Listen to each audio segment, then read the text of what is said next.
Justice U U Lalit के अदालते आलिया का कार्यभार संभालने के फौरन बाद एक बड़े फैसले ने देश को एक बार फिर चौंका दिया, जब 3 जजों की bench justice A K. Kaul, justice A S. Oka और जस्टिस विक्रम नाथ की बेंच ने 1992 में बाबरी मस्जिद विध्वंस मामले में चल रही मोहम्मद असलम भूरे की अवमानना की याचिका की कार्यवाही को बंद कर दिया। कोर्ट ने कहा कि एक मरे हुए घोड़े को कोड़े मारने का कोई मतलब नहीं। पीठ ने यह भी कहा कि मामले को पहले सुनवाई के लिए आना चाहिए था। अब 30 साल गुजर चुके हैं, अब उसमें कुछ भी नहीं बचा और 2010 में याचिकाकर्ता की मृत्यु भी हो चुकी है। इस पर अदालत से ये भी मांग की गई कि याचिकाकर्ता को बदल के अब एक एमिकस क्यूरी को रखा जाए, लेकिन अदालत ने इस मांग को भी खारिज कर दिया और कहा कि अब आपके पास 2019 का एक बड़ी अदालत का, बड़ी पीठ का फैसला मौजूद है, यानी कि उस स्थान पर मंदिर बनाने का फैसला अब आ चुका है। इसी तरह सुप्रीम कोर्ट ने 2002 में गुजरात दंगों की सही तरीके से छानबीन करने की मांग करने वाली 11 याचिकाओं का भी निपटारा कर डाला। याचिका में कहा गया था कि जांच पुलिस के बजाय सीबीआई को दी जाए।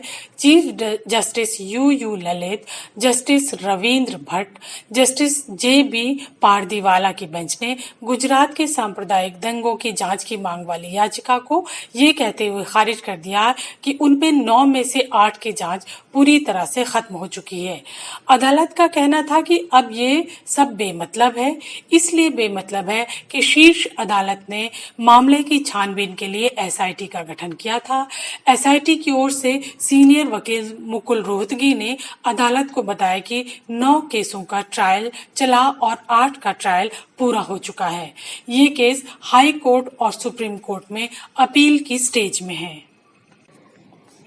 पहले केस पर चलें तो उस वक्त की उत्तर प्रदेश सरकार पर आरोप था कि उसने ही रथ यात्रा निकालने की अनुमति दी थी। सुरक्षा का आश्वासन भी राज्य सरकार द्वारा सुप्रीम कोर्ट को दिया गया था। इसके बावजूद भी 6 दिसंबर 1992 को बाबरी मस्जिद को कारसेवकों ने गिरा दिया और उसके फौरन बाद 7 दिसंबर 1992 को तत्कालीन मुख्यमंत्री कल्याण सिंह की सरकार को केंद्र सरकार द्वारा भंग कर दिया गया था। ठीक उसी रोज कल्याण सिंह ने अपना पहला बयान दिया था कि उन्हें बाबरी मस्जिद गिराए जाने का न कोई अफसोस, न दुख, न पछतावा है। बाबरी मस्जिद का गिराया जाना भगवान की मर्जी बताया था। उन्होंने एक और महत्वपूर्ण बात कही थी कि ये सरकार राम मंदिर के नाम पर बनी है, लिहाजा अब उनका मकसद पूरा हुआ। राम मंदिर के नाम पर एक क्या सैकड़ों सत्ता को वो ठोकर मार सकते हैं। ये थे तत्कालीन मुख्यमंत्री कल्याण सिंह, जिन्होंने लोकतंत्र के मंदिर में शपथ लेकर सभी प्रदेशवासियों के साथ बराबरी और न्याय का वादा किया था। इससे ही आपको मंसूबे का अंदाजा तो अच्छी तरह से लग ही गया होगा। हिंदुस्तान की अदालतें आलिया ने देश के 2 बड़े नाइंसाफी से भरे मामले का हल मंगलवार को तलाश लिया और दोनों मामलों को बंद कर दिया। अदालत की ऐसी कार्रवाई देश के बुद्धिजीवियों और इंसाफ की मांग करने वालों के जहन में कई बड़े सवाल तो खड़े करती ही है। लखनऊ विश्वविद्यालय की पूर्व कुलपति और वरिष्ठ सामाजिक कार्यकर्ता प्रोफेसर रूपरेखा वर्मा का इस संबंध में कहना है कि पिछले 8-9 सालों से देश में जो कुछ भी हो रहा है, उस पस मंजर में ये हमारी निराशा को और ज्यादा गहरा करता है, क्योंकि ऐसा महसूस हो रहा है कि न्याय मांगने पर न्यायालय महसूस कर रहा है कि भाई आप बेकार परेशान करने चले आए हैं, जबकि न्याय मांगना न सिर्फ लोकतंत्र बल्कि जो राजशाहियां थीं उनमें भी न्याय की मनाही नहीं हुआ करती थी। बस राजा के न्याय और लोकतंत्र के न्याय में फर्क था। मुझे जो महसूस हुआ वो ये कि आम नागरिक के अधिकारों को बहुत तरीके से काटा गया है, उसे नैरो डाउन किया गया है। अधिकार की आवाज उठाना और मांगना सरकार की तरफ से एक गुनाह की तरह माना जाने लगा है। लेकिन हमें उम्मीद ये थी कि न्यायालय की तरफ से न्याय मांगना तो अभी गुनाह नहीं है। इसकी कल्पना कभी नहीं की थी। न्याय की मान्यता ही अगर नहीं होगी तो न्यायालय की भी कोई जरूरत नहीं है। मुझे ये महसूस हुआ कि एक शुरुआत हुई जब चंद्रचूड़ साहब ने जो जजमेंट दिया था, जिसमें उन्होंने ज़किया जाफरी के मामले में और उसमें एक वाक्य और इस्तेमाल किया जो रह रहकर हमारे दिमाग और दिल को कुरेदता रहा। वो ये था कि these people wants to keep pot boiling, यानी कि ये लोग चाहते हैं कि हांडी बराबर दहकती रहे। ज़किया जाफरी और कई लोगों के लिए जो तीस्ता लड़ाई लड़ रही हैं, उनके लिए ये कमेंट था। हमने उसका परिणाम भी देखा कि अगले ही दिन तीस्ता को गिरफ्तार कर लिया जाता है। उसके बाद लगातार उनकी बेल या मना होती रही या लंबी सुनवाई के लिए लटकाई जाती रही।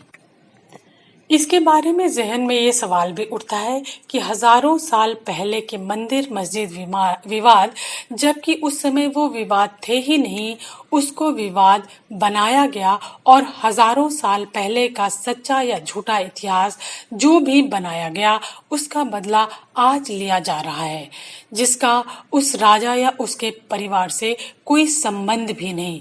तो कहने का मतलब ये है कि हजारों साल पहले की हांडी तो दहकती रहे, हिंदू मुस्लिम वाली हांडी, मंदिर मस्जिद वाली हांडी, लेकिन अभी हाल फिलहाल यानी कि 15 से 20 साल पहले जो अन्याय हुआ, जिसकी याददाश्त हमारे मन में अभी भी ताजा है, वहां बहता हुआ खून हमने देखा है, वहां पर हमने कटा हुआ सिर देखा, हमने वहां की औरतों को देखा, सुना और उनकी तकलीफें हमारे दिल दिमाग में उतरी हुई हैं कि किस तरह से रेप हुआ और पेट से बच्चा निकालकर पटक कर मार डाला गया।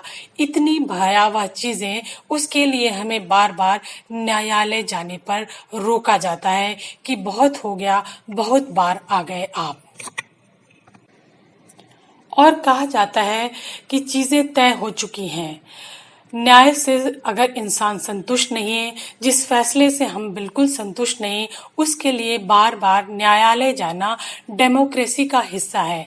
आप हमें बार बार असंतोषजनक फैसले दीजिए जो आपका विशेषाधिकार है, लेकिन हमें न्यायालय जाने से रोकना सरासर गलत है। पिछले 8-9 साल से जो निराशाएं हमारे बीच में हैं, इसमें से एक बड़ा अचंभा, ताज्जुब, सदमा, निराशा हमें ये फैसला आने के बाद भी हुई। अभी 2 दिन पूर्व के एक मामले पर गौर कीजिए और सोचिए कि हमारे देश में क्या क्या हो रहा है और ये चीजों पर कैसे अपना असर डालता है।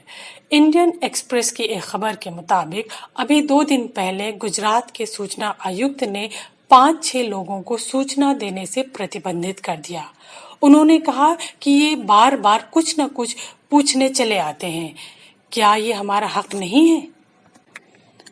सुप्रीम कोर्ट एक मानक स्थापित करता है, उसका फौरन नतीजा हमें मिल गया गुजरात सूचना आयुक्त के इस बयान से। लखनऊ हाई कोर्ट के वकील श्री वीरेंद्र त्रिपाठी का कहना है, देखिए इस वक्त क्या माइंडसेट है, ये सब तो हम आपसे कुछ भी छुपा नहीं है। प्राइमा फेसी देखा जाए तो उनके आर्गुमेंट को जरूर सुनना चाहिए। सुप्रीम कोर्ट ये कह रहा है कि जब हम कोई जजमेंट देंगे तो पक्ष विपक्ष में तर्क रखेंगे कि ऐसा हम क्यों जजमेंट दे रहे हैं। इसलिए अगर उसे शॉर्ट में ही डिसमिस कर दिया गया, जो कि अनुचित है। अयोध्या वाले मामले में एमिकस क्यूरी को मना करना भी अनुचित है।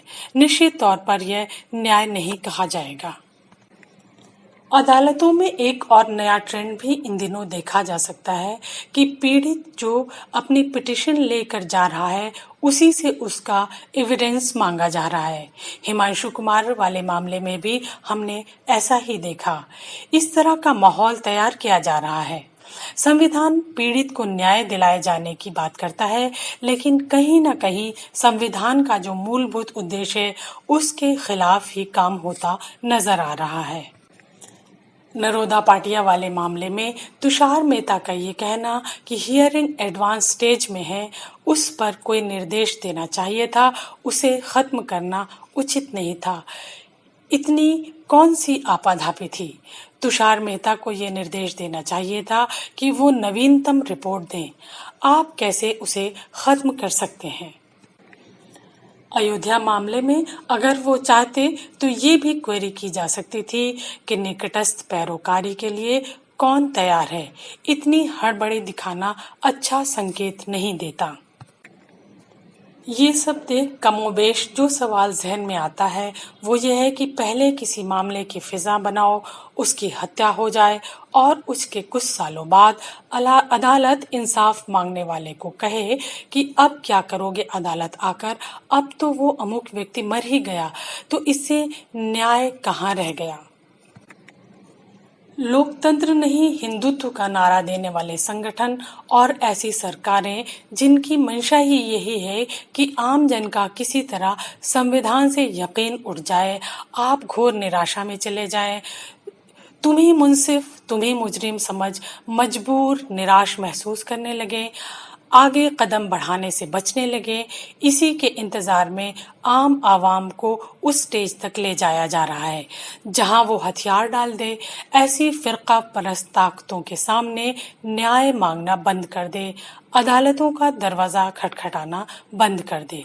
लेकिन हमें ध्यान रखना होगा कि भ्रष्ट और सांप्रदायिक जज, नौकरशाह, सांसद, मंत्री तो हो सकते हैं पर हमारी संवैधानिक संस्थाएं नहीं। यही वक्त है हमें अपनी संवैधानिक संस्थाओं को बचाने का। उनके खिलाफ अंतिम समय तक हमें हथियार नहीं डालना चाहिए।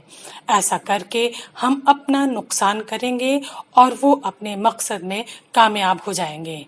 हमें बिना डरे इस व्यवस्था की खस्ता हाल स्थिति का पर्दाफाश करना होगा, मुकाबला करना होगा।